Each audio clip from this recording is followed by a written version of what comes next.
Terra LUNA Classic may be setting up for its next big pump. We're going to talk about that and look at the whole crypto market and where we're likely to be heading here in the short term.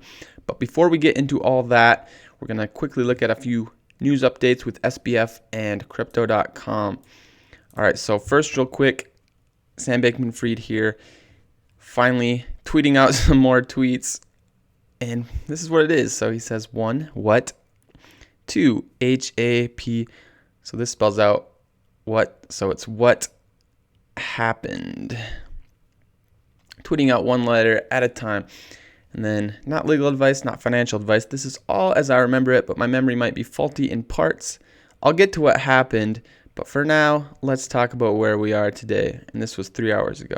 So it's kind of funny. What do you guys think about this? I mean, it's just getting comical at this point. No idea what he's doing here, but this is weird. So anyways, thought I'd share that with you guys in case you haven't seen it. But now moving on to, if you want to know more about the whole FTX and Sam Bankman-Fried situation, check out my last few videos. But yeah, in this video, moving on to Crypto.com here. So there's been a ton of FUD that Crypto.com is going to be the next FTX. So a few tweets here from this CEO of Crypto.com. He's saying withdrawals are being processed as usual. No FUD, please. The withdrawal QU is down 98% within the last 24 hours. It remains business as usual at Crypto.com.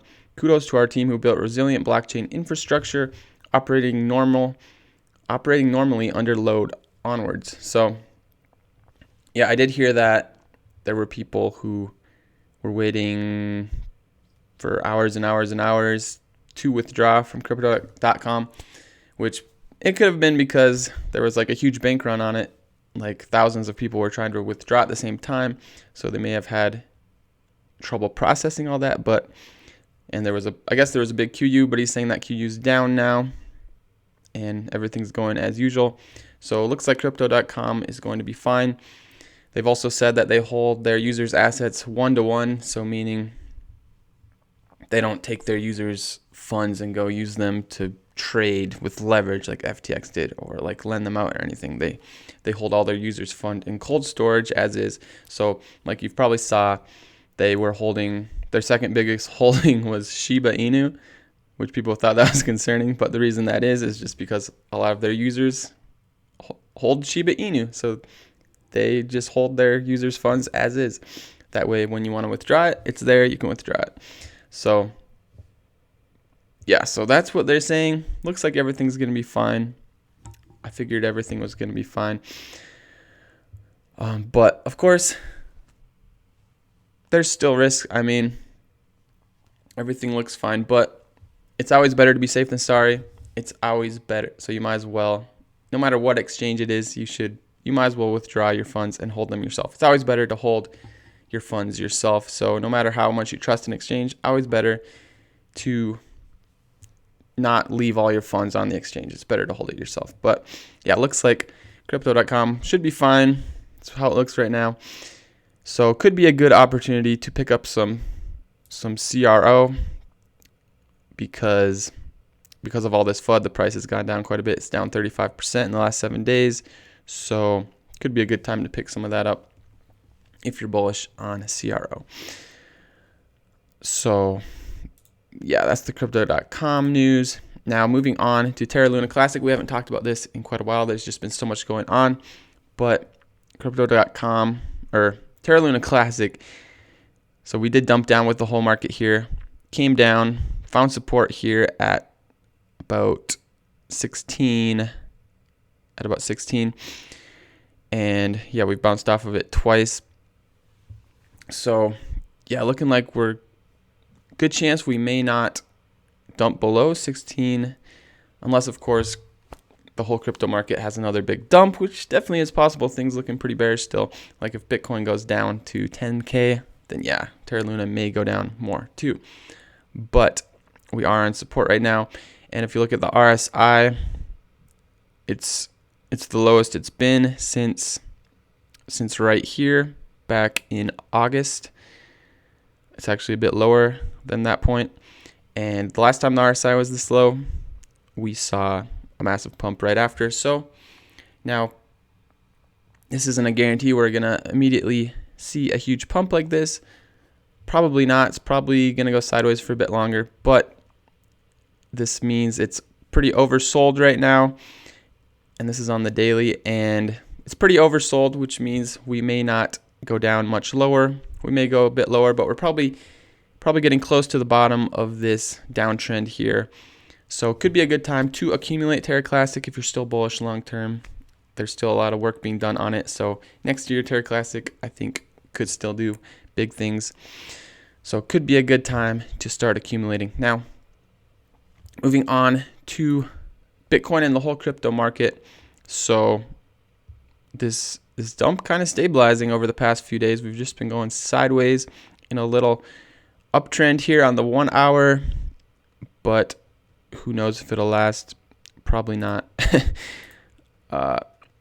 Yeah, but this does look like, on the 4 hour we have what could be a double bottom.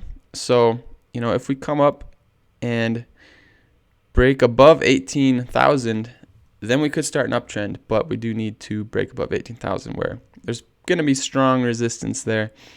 So, probably won't happen, but that's what you can look out for.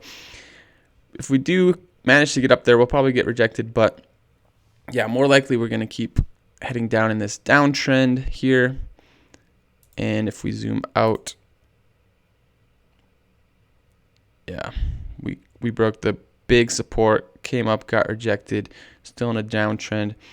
If we want to see this downtrend end, we're going to have to break above 18,000. So we'll see what happens, but price holding up pretty good at these levels. We're not just dumping straight down, but if we go on the weekly, we did see a big red weekly candle closing below the support, so which is really bearish. Means we will most likely see more downward price action, just like when we broke through here. Next week was a big red weekly candle. So this week has still just started. So good chance we could have another red weekly candle here. So, everybody's screaming for 10K right now. It does look like that's pretty likely, 12K maybe, but you also have to consider if everybody's screaming for 10K or even sub 10K, then if everyone's expecting that, then that may not happen. Usually if everyone expects something, it doesn't happen. So there is the possibility that we actually already found the bottom here, or it's only going to be like 14,000. That's a possibility too. So we may not actually, everybody was expecting 100K top of this market. That never happened. Now everybody's expecting 10K. It may not come. We may already be at the bottom. You don't know. So whether we go to 10K or not, I think this will most likely be the last dump for this bear market. So good time to start dollar cost averaging as into Bitcoin or any other top coins. Everything, as you can see here, everything's down like crazy. So yeah, great time to be dollar cost averaging back into the crypto market, as after all this FUD clears out. I think we're going to find a bottom here for the market, and then next year we're going to start heading back up most likely. So big things are coming. A lot of bad times this year, everything crashing, but good times are coming again. We're going to have another huge bull market in the next few years, just like we saw back here. So get ready to load up, guys. Like and subscribe if you enjoyed this update and found value in this video. Thanks for watching. I'll see y'all later.